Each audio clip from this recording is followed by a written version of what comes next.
Bonjour à tous, Yann Philippe pour infrarouge.photo. Nouveau petit tutoriel sur un logiciel de dématrissage RAW appelé RAW Therapy. Donc ce petit logiciel est un logiciel libre et gratuit que vous pouvez télécharger directement sur le site de l'éditeur rawtherapy.com, donc RAWTHERAP 2 fois la lettre E.com. Donc vous l'avez pour PC, pour PC Windows, pour Linux, pour macOS. Donc il est vraiment cross-platform. L'installation se fait très facilement et je vais vous expliquer pourquoi je vous fais un tutoriel aujourd'hui sur RAW Therapy. Et bien simplement parce que j'ai découvert que ce petit logiciel était vraiment parfait pour la photographie infrarouge. Alors pourquoi parfait? Pour deux raisons et nous allons tout de suite les voir ensemble. Alors d'abord, télécharger le logiciel. Donc rendez-vous à l'adresse rawtherapy.com. Ensuite, vous allez dans Downloads et vous sélectionnez dans la liste déroulante votre plateforme. Donc si vous êtes sur Windows, vous avez Windows en bas et vous avez également les plateformes Mac.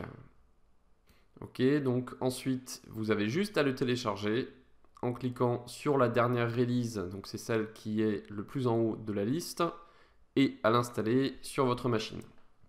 Une fois le logiciel installé et lancé, voici la première fenêtre que nous avons. Donc ce logiciel ressemble un petit peu aux autres logiciels de gestion d'images que sont Digital Photo Professional ou Lightroom, etc. C'est-à-dire que vous allez forcément retrouver un listing de vos dossiers quelque part, ainsi que vos fichiers qui s'affichent sous la forme de vignettes. Et à droite, vous allez retrouver une colonne avec tous les outils qui vont vous permettre de développer et d'exporter vos fichiers. Nous allons commencer par configurer RAW Therapy, c'est vraiment une partie importante du logiciel. Donc pour cela, vous allez cliquer tout en bas à gauche, ici, sur cette petite icône. On va régler donc quelques petits paramètres du logiciel avant d'aller plus loin. Cela va nous servir à aller plus vite, à optimiser notre workflow. Donc pour cela, on va aller dans l'onglet Général, c'est celui qui est le plus à gauche dans vos préférences. Et tout en bas de cette page, vous avez Dossier d'installation d'Adobe Photoshop. Ici, vous devez renseigner où est installé Photoshop afin que le logiciel puisse directement communiquer avec Photoshop dès que vous avez fini de travailler sur un fichier RAW. Ça vous permettra d'aller beaucoup plus vite sans avoir à rouvrir Photoshop, rouvrir l'image, etc. Donc ici, vous allez cliquer et choisir Other et vous allez pouvoir chercher où votre Photoshop est installé. Donc ça dépend de votre installation, si vous êtes sur Mac ou PC. Sur PC, ça va se situer dans C, Program Files, Adobe Photoshop CC 2015, et voilà, et vous validez. Revenons donc à notre fenêtre principale.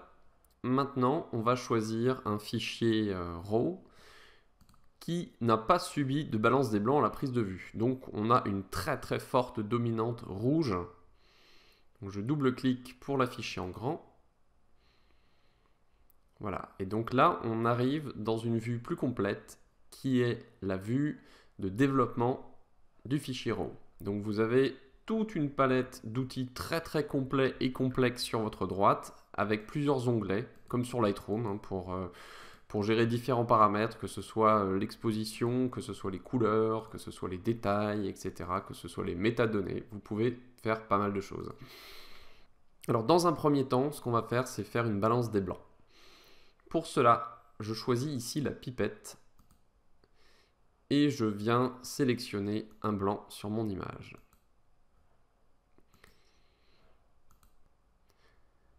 Donc là, on s'aperçoit qu'en termes de balance des blancs, on est pas mal du tout.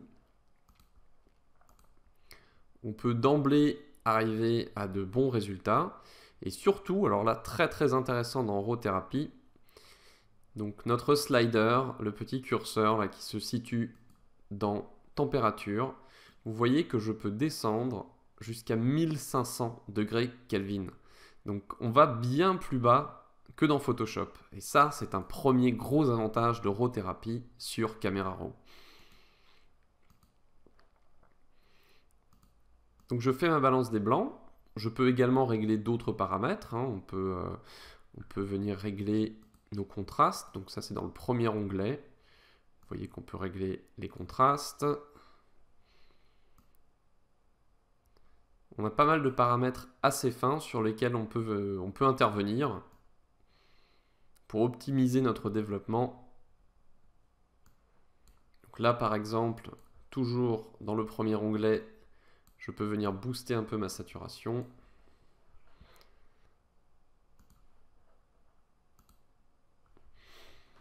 Voilà, donc là j'arrive à un développement qui me convient. Deuxième très gros avantage de RAW-thérapie sur ses concurrents, c'est que vous pouvez directement mixer les canaux lors du développement RAW. Et ça, c'est parfait parce que presque aucun autre logiciel de développement RAW ne le permet. Donc ici, je vais faire mon inversion du canal rouge et bleu. Donc je me mets à 0 sur le rouge, à 100 sur le bleu dans le canal rouge. Et je fais l'inverse dans le canal bleu. Donc je me mets à 100 sur le rouge et à 0 sur le bleu.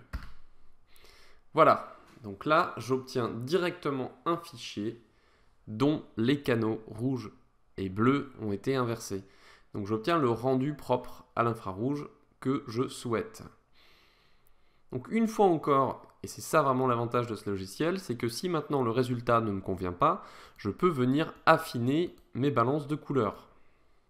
Je termine mon mélangeur de couches en répartissant ma couche verte sur les couches rouges et bleues à 50% chacune.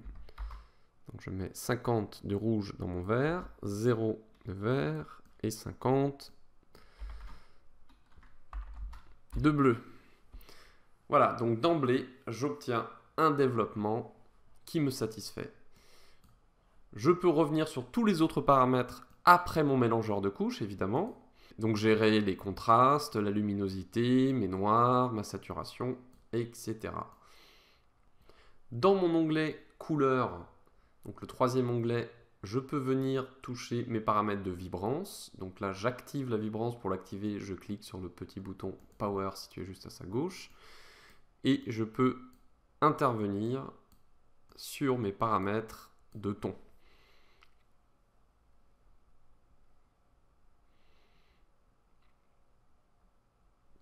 Donc voilà, le logiciel est très complexe, vous avez beaucoup d'options.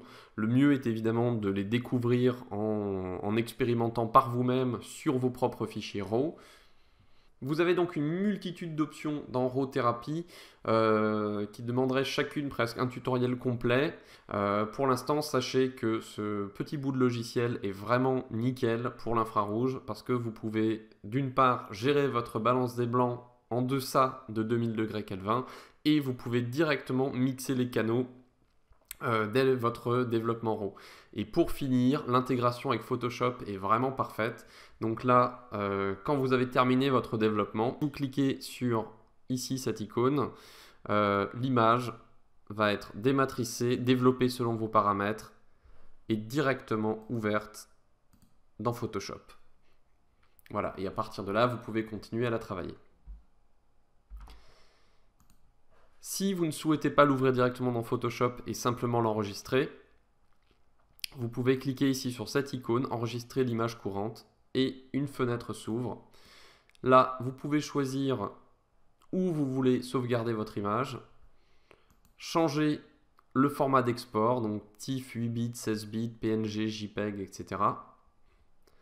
En revanche, pour choisir votre profil d'export, vous devez le faire dans le troisième onglet, donc l'onglet couleurs, et choisir votre profil de sortie, donc c'est en bas de page, vous devez scroller jusqu'en bas, et choisir Adobe RGB 98.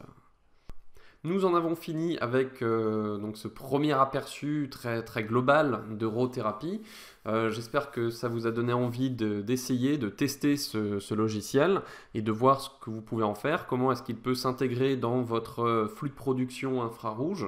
Et voilà, donc j'espère que vous allez l'adopter parce que je le trouve vraiment très pratique et il permet d'une part d'éviter de passer par les logiciels constructeurs qui ne sont pas toujours aussi performants que certains logiciels dédiés comme Capture One ou Camera Raw. Et également, vous économisez certaines étapes, comme par exemple passer par un profil DNG ou faire un double développement RAW via les objets dynamiques dans Photoshop. Voilà, donc je pense que ce logiciel a beaucoup d'avenir, donc suivez-le de près, les mises à jour sont très très fréquentes et vous risquez de voir apparaître de très belles fonctionnalités à l'avenir. Si vous avez des questions, on est toujours disponible sur le groupe Facebook, tout comme sur le site infrarouge.photo. N'hésitez pas à nous écrire, on vous répondra avec plaisir. Merci à tous.